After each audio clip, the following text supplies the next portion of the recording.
Udah lama banget gue nggak menikmati sebuah karya film yang dibuat pakai hati. Sebuah film animasi karya Rian Adriandi, yaitu Jumbo, berhasil menembus pasar market Indonesia yang dimana nggak ada film animasi dengan penonton sebanyak ini. Yang sekarang sudah mencapai 3 juta, tapi mungkin bakal mencapai 4 bahkan sampai 5 juta. Dan bisa gue bilang ini adalah film animasi terbaik yang dimiliki Indonesia saat ini. Namun sayangnya ada beberapa kekurangan yang mungkin banyak dibicarakan di internet akhir-akhir ini. Seperti apa reviewnya? Let's roll di Roll and Review.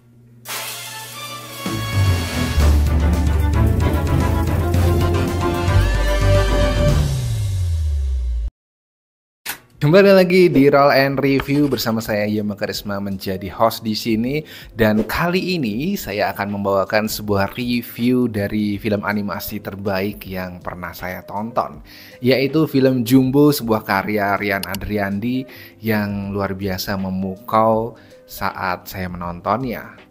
Jujur saya udah beberapa kali nonton film ini dan beberapa kali juga dalam konten-konten RNR Media untuk membuzzer kalian supaya nonton film luar biasa ini.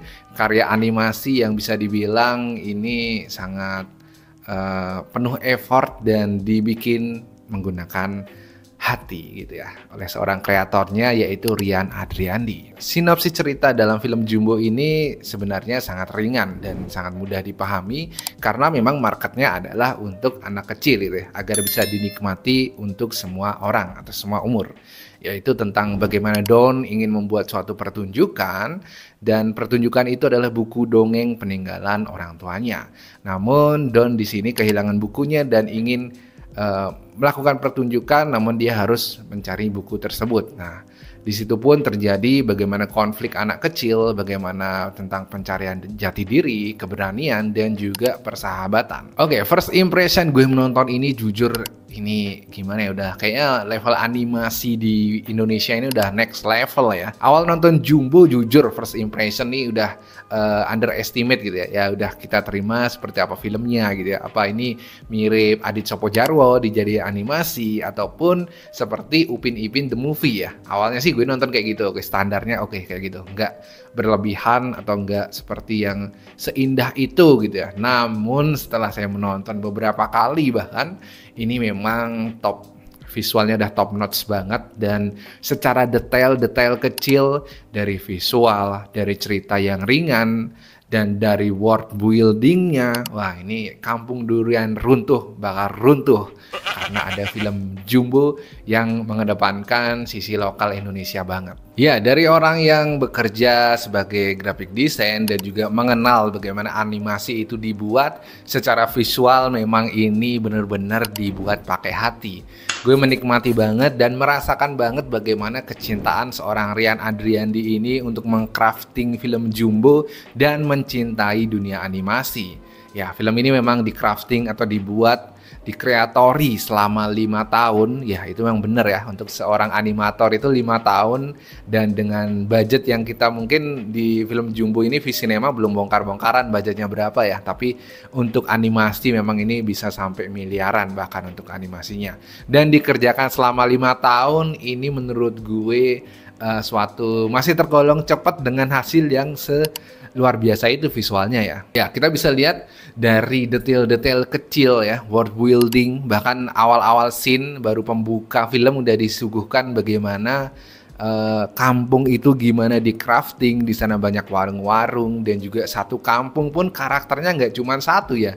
Ini banyak banget karakter-karakter yang dibikin itu. Kan kita tahu sendiri kalau sering tahu animasi atau bekerja di dunia animator, hal yang paling susah itu adalah membuat avatar ya, atau satu model itu. Jadi itu mungkin beberapa model dan itu unik-unik ya. Jadi selain menggerakkan suatu animasi, untuk animator itu yang paling susah membuat karakter per karakter ya. Di sini membuatnya pun Rian satu kampung ya, gila ya visualnya ya.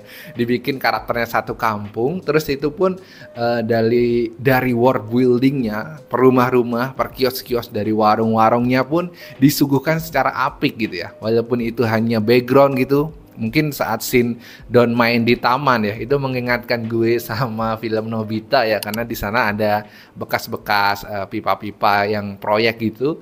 Itu mengingatkan kita pada Nobita yang sering main di sana. Tapi kalau kita lihat detail visual di belakangnya itu ya, gila itu daun-daun yang ada di belakang dari tempat bermain dan dari rumahnya si Jumbo, detailnya masuk ke kamarnya Jumbo, bahkan nggak cuman kamar aja ya dibikin dunianya si Jumbo ini, bahkan di zoom out shoot ke luar rumah gitu juga diliatin bahwa rumahnya Jumbo itu kayak gini, kayak gitu dari luar. Dan untuk sedetail-detail itu jalanannya, terus ada banyak bunga-bunga juga, ada scene saat Atta di kebun itu memperkenalkan banyak sekali hal-hal yang secara detail mungkin kalau penonton umum nggak kelihatan gitu, tapi kalau yang memperhatikan detail banget di situ banyak visual-visual dan ada juga Easter egg tersembunyi kalau kalian menikmati atau secara detail menonton atau beberapa kali menonton film Jumbo, pasti kalian tahu ada beberapa Easter egg-nya. Oke, sebelum ke visual gue lupa banget karena harusnya kita bahas tentang bagaimana alur cerita dan plotnya dan dialog-dialognya, tapi gue karena miss banget dengan visualnya jadi gue ngomongin visual dulu. Jadi secara skenario dan dialog dan juga plot di sini memang sangat semua umur banget dan enak banget dinikmati, nggak ribet ya. Konfliknya pun dapat ya, mungkin ada beberapa yang sedikit miss gitu ya, sedikit ada yang dipaksakan, tapi it's okay karena ini sebuah imajinasi seorang anak kecil ya. Gue suka editingnya, nggak ada plot hole sama sekali dalam film ini, dan setiap karakter memiliki background story yang dijelaskan secara runut dan juga utuh. Oke, next, setelah visual gue mau menilai sound design di sini juga keren banget. Kalau kalian nonton lebih dari sekali, kalian bakal notice background sound seperti adegan di rumah Atta, ada keran bocor, suara itu pun menjadi pelengkap gitu ya. Walaupun nggak semegah itu, tapi itu bikin kita lebih dekat dan mempermanis suatu scene gitu ya. Dan emosinya jadi dapat. Kenapa karakter itu punya background seperti ini, terus disuguhkan dengan sound design dan visual yang membangun banget si karakter itu jadi suatu yang seperti itu ya. Karena ini saya non spoiler itu, nggak mau spoilerin scene waktu apa gitu ya. Jadi untuk sound design di top notch juga sih di sini ya, karena sedetail itu dipikirkannya loh gitu. Jadi emang bener-bener Rian ini dari hati banget ingin memasukkan rasa cinta animasinya dia ke dalam film Jumbo ini. Untuk soundtrack, nah di sini juga Lale Imanino ya jadi soundtrack ya. Gue sebagai seorang musik produser pun aku jempol ya. Emang ini mungkin budget terbesar bisa dari bikinin lagu ini ya gitu ya. Karena lagu ini pun banyak Easter egg-nya gitu ya. Kalau selalu ada di nadimu dalam kata-kata kalimat awalnya itu per kalimatnya kalau dirunut dari atas ke bawah juga membentuk dari judul lagunya itu ya. Dan lagunya juga nggak cuma sekedar ya sebagai background song aja atau soundtrack. Nah di sini benar-benar nambah emosional kita saat menonton scene-scene dari film Jumbo ini juga gitu. Ya, dan juga dari voice actor di sini juga gue acungin jempol ya, karena nyatu banget dengan karakter-karakternya ya. Ini bener sih di crafting 5 tahun, mungkin voice actornya juga ingin mendalami perannya seorang Jumbo ataupun seorang Mary kayak gitu ya. Dan di sini pun kan mereka bisa menyanyi gitu ya. Kalau film anak kecil nggak ada nyanyian mungkin ada yang kurang, dan berhasil di delivery dengan sangat-sangat luar biasa apik dan menawar. Oke, gue mau singgung sedikit untuk set production ya. Mungkin ini memang film animasi ya, tapi secara set production juga ini dipikirin sangat matang. Gimana Jumbo bajunya gonta-ganti ya, gimana kita tahu kayak Shinchan, Nobita, dan Upin Ipin pun bajunya nggak pernah ganti gitu. Kalau Jumbo di sini ada karakter developmentnya tuh dapat gitu ya. Tiap hari bajunya ganti, teman-temannya juga bajunya ganti. Terus sifatnya pun untuk si Jumbo untungnya mengalami karakter development yang sangat luar biasa. Karena kalau enggak ya dia enggak jauh beda kayak si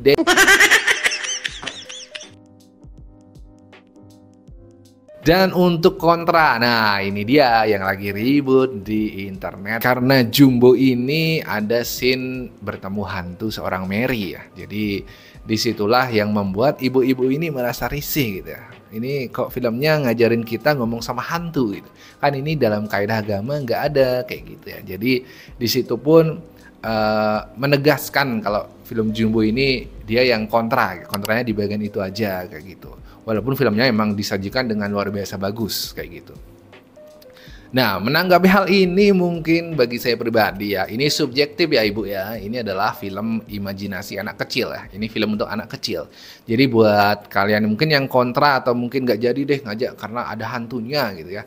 Mungkin kalian harus mendalami bagaimana film itu disajikan untuk anak kecil dan mengambil sudut pandang imajinasi seorang anak kecil. Oke, segitu dulu untuk review film Jumbo yang udah ditonton berkali-kali. Sebenarnya gue baru nge-review karena emang film ini lebih baik kita promosikan saja ya dalam reels yang kecil.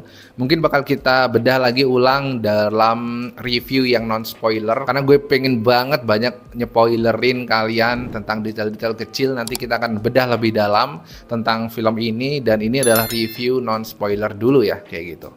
Jadi terima kasih yang buat nonton dan buat yang kontra dalam film ini, gue rasa lebih baiklah kita dalam film Jumbo dibantu oleh hantu daripada dibantu sama pemerintah.